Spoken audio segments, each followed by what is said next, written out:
যদি আপনি কারো উপকার করেন, সেই কথাটা খাতা কলমে লিখে রাখেন। আমি কথাটা আবারও রিপিট করছি। যদি আপনি কারো উপকার করেন, তাহলে সেই কথাটা খাতা কলমে লিখে রাখবেন।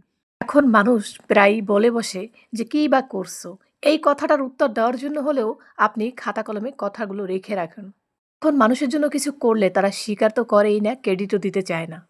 মানুষ কখনো উপকার পেলে সেটা ভুলে যায়, কিন্তু যখন নিজে কোনো উপকার করে কারো, সেটা সবসময় মনে রাখে।